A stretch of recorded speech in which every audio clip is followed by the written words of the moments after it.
Let's look at a comparison between plant and animal cell. Comparison between plant and animal cell.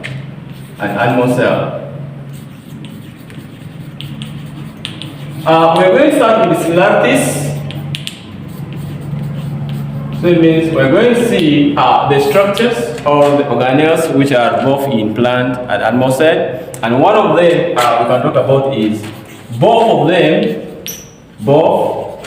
have cell membrane. So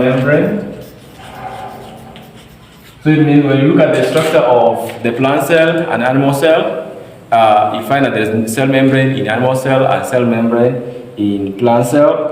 And both of them, they also contain nucleus. Both have nucleus.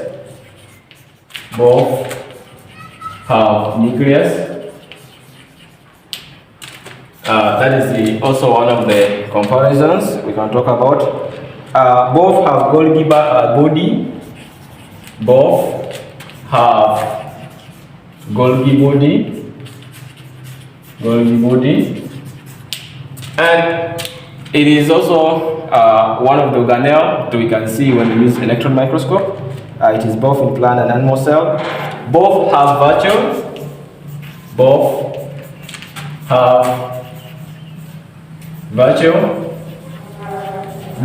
the vacuole of the animal cell is small and tiny, for the plant cell is large and permanent, but for the animal cell is temporary, but all of them play similar role. It means both of them have vacuoles. Then both have cytoplasm.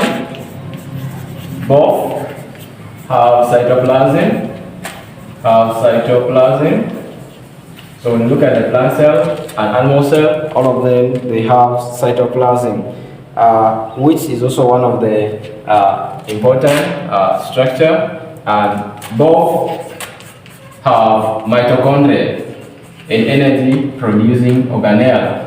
It's found in both plant and animal cell. So these are some of the similarities between plant and animal cell. Now let us quickly look at some of the differences between plant and animal cell. How are the two types of cells different? When we look at the plant cell is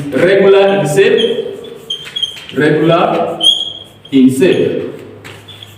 This one is due to the presence of cellulose cell wall, which is rigid and that gives the cell a definite shape. But for the animal cell, it only has the cell membrane, which changes. So it means it is irregular in shape. It doesn't have a definite shape, which is the first difference we can talk about, which is our first area of difference. Secondly, the plant cell has cell wall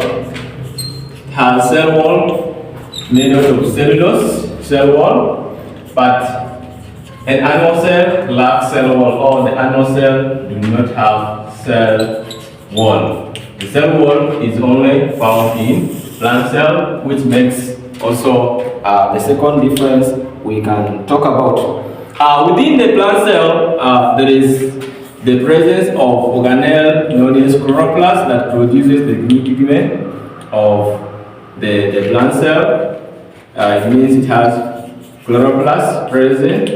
Then this one, the animal cell do not have chloroplast, which is only found in the animal cell, which also marks another difference here. So it means the plant cell, they contain chloroplast. The animal cell, they are not having chloroplast. When you look at the vacuole, the plant cell has large permanent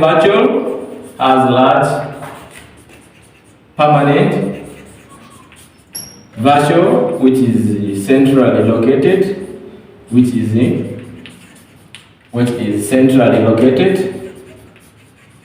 meaning that which is located in center of the cell. The plant cell has large permanent vacuole, which is located in the center of the cell. But for the animal cell, it has very small vacuole, which is the temporary. It has small temporary vacuole. For the plant cell, they have large permanent vacuole, which is located in the center of the cell. And for the animal cell, it has small temporary vacuole positioned at the sides.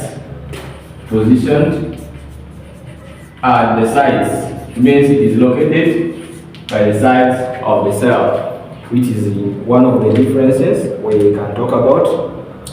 The plant cell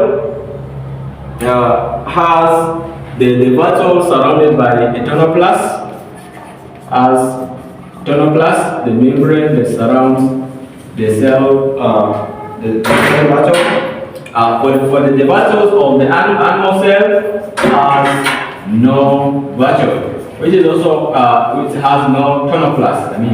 Has no tonoplast, which also creates another difference between the two types of the cell, which is one of the differences we can talk about there. When we come to the component that is stored in these cells, the plant cell stores food in form of starch granule, and for the animal cell, it stores food in form of glycogen. So stores food in form of starch granule.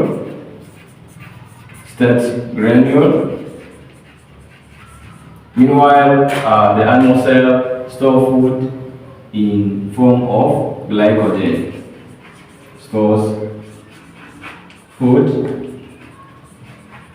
in form of glycogen. So these are some of the differences. You can do more research to get more differences from different sources.